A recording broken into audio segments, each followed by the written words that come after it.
It is Saturday, February 27th. Let's talk Oculus. Oh boy, we have lots to cover today, so let's just get straight into it. So let's kick off by talking about virtual desktop. Now, a lot of people think that virtual desktop is a means by streaming PC VR games from Steam VR or Oculus VR or the Epic Game Store onto the Oculus Quest. Now, you could do that, but not officially. You could only do that through the side Quest platform, and the actual virtual desktop app that was on the Oculus Quest can only stream media. However, that's now changed, and now the official Oculus app version of virtual desktop can now stream games wirelessly to your Oculus Quest system. Now, for those in the know, wireless gaming via virtual desktop was originally available on the official store until Facebook demanded them to remove it 20 months ago. A controversial move by Facebook. Well, everything that they do is kind of controversial nowadays anyway, but at least this one is for the good. Now you can get it straight on the Oculus Quest store, which has all the full features of the virtual desktop app. I personally don't use it simply because my Wi-Fi here at home is kind of weak. It's kind of weak in my room at least. So for those of you who want to use it, I recommend that you use a Wi-Fi 6 wireless router to get the best speeds possible to reduce the lag. Now, if you've seen my VR motion sickness video, you'll see that any type of lag or any type of jitteriness, something that's just not smooth in general, is going to cause you motion sickness. So it's important to have that Wi-Fi connection strong in order for you to reduce that lag so you can stop motion sickness. But wait, you might ask, I don't have a PC, I don't have a high-end PC to stream games like Half-Life Alyx or Lone Echo or Boneworks.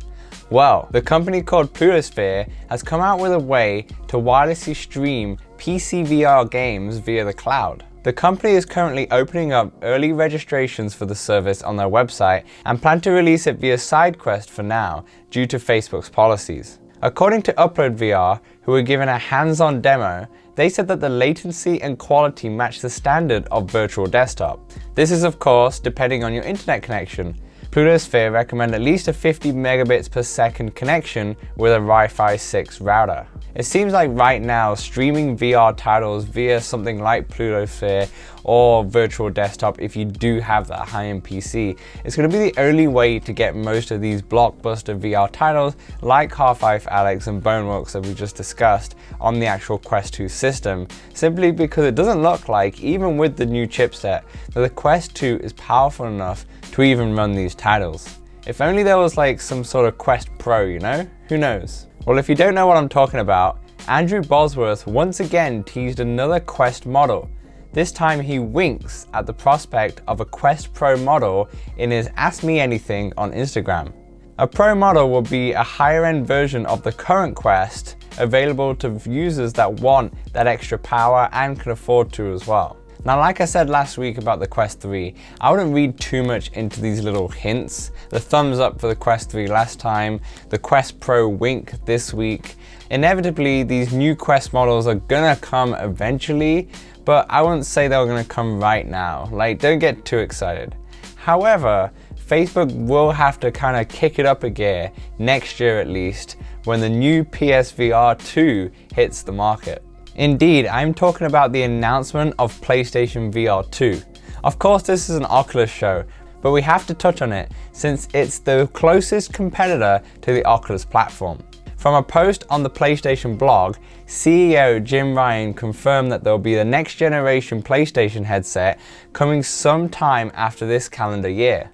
They say that this headset will connect to the PS5 via a single cable, similar to the Oculus Link cable. Now, what I'm wondering, is this going to be a device that is going to be solely tethered to the PlayStation 5 system, or are they going to have some wireless options? Are they going to have some options like a virtual desktop for the PS5, a remote desktop as they've done with like the PS Vita and various different tablets and smartphones? Or will they have a pure hybrid, a pure hybrid, where if you want those high-end titles again, you can plug it into your PS5. However, if you don't mind a scaled back experience similar to like the Quest 2, you can do that too. Who knows, it's going to be an interesting one. There are a few more details we need to discuss on this PlayStation announcement though. And that is the controllers. By far the biggest excitement for me was the controllers itself. Sony mentioned that the new controller will be inspired by the DualSense controllers for the PS5. If you're unaware, this controller has haptic feedback in the triggers, so if you're gonna shoot a gun, you'll get the recoil feeling. This may sound like a gimmick, but I have a few friends here who have the actual PlayStation 5, and they say that the haptic triggers are an absolute game changer. They're playing Astro Bot, they're playing Spider-Man, they're even playing Call of Duty, and it's having that recoil effect, or it's having that feeling where, okay, you've run out of webbing and you can feel that it's empty in the triggers and such. It seems really cool, and the reason why I'm mentioning it is because if PlayStation do incorporate these into the controllers, and they are game changing like my friends have said, then maybe for the inevitable Quest 3 or Quest Pro, Facebook will look to include this feature into their controllers because they want to stay ahead of the game as well. Now, before you guys say in the comments that this PSVR 2 isn't a competitor due to its probable tethering to the $650 PS5, you are kind of right. But look at the popular PS4. A lot of people already owned one, and most likely a lot of people will eventually own a PS5 as well. It doesn't require a dedicated PC setup with a graphics card that could cost you almost the same price as a new headset itself. So I would definitely deem this a competitor in definitely the popularity market. Now, even if you're not excited, I would say if you're an Oculus Quest fan or even a VR fan in general, I would say you should definitely be excited for this announcement. Like I just said, PlayStation is very, very popular. If this is going to get into its hands of more and more people, we have a greater chance of having VR go into mainstream. And also the fact that Sony, probably the biggest gaming platform with the PlayStation around, or the most popular one at least, are doubling down on VR itself. We all thought it was dead, I'm not gonna lie. I thought personally that PSVR was dead because they didn't really bring full support to the PS5. They have, but only via backwards compatible PS4 games. So I was thinking that it's actually gone. It's gone, which was a bad thing because then, like I said, the Quest doesn't have a competitor then. But it's back. They've announced it and it's great to see that they're getting into it. The biggest games competitor has not given up on VR, and we shouldn't too. VR is going to the moon, baby. Moving back to the Oculus news now, and the v26 update is started to roll out this week. There's a few features to address here.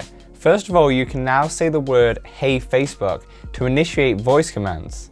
Also with the update, you can actually bring your couch into VR. Yep, that's exactly what I said. Your couch is now in VR.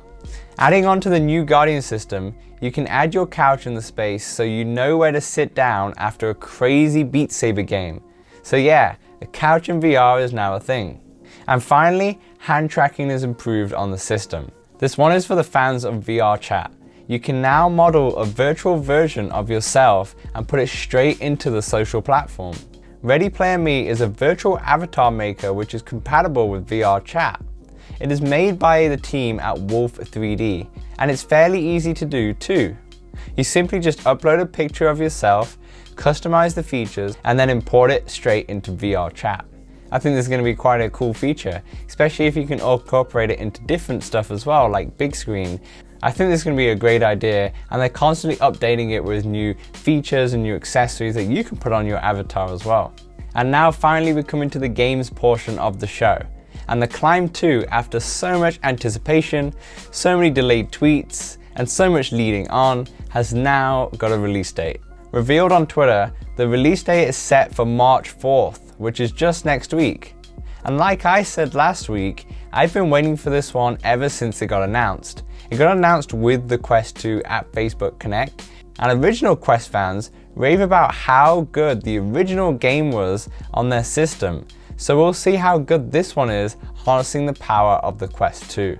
Speaking about power of the Quest 2, Gorn has released an update increasing the frame rate from 72Hz to 90Hz on the Quest 2, as well as increasing the visuals. It's interesting that they didn't hold off on launching the game until these updates were completed, because they are fairly significant, especially bringing 90Hz to the game. Nevertheless, it's great to see it now, and I think it's time for me to finally pick it up and probably play it on the channel.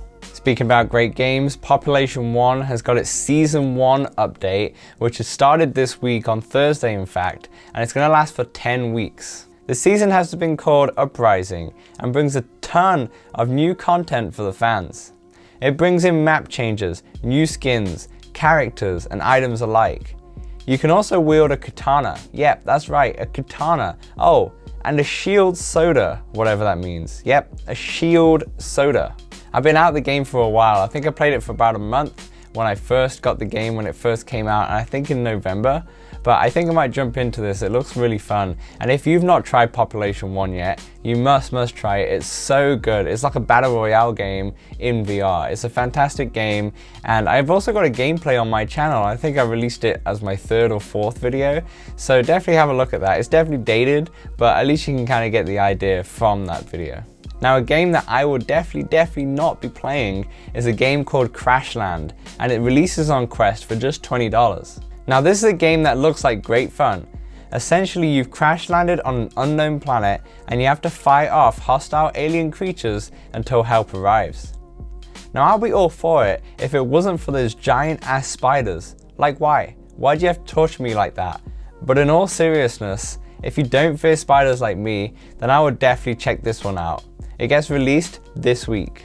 Here's a cool one for you. A new war game called D-Day Heroes is releasing on PSVR, so for you Oculus Link users or for you Oculus Rift owners, just next week. The art style is one to love here, a low poly single player campaign based on, you guessed it, D-Day.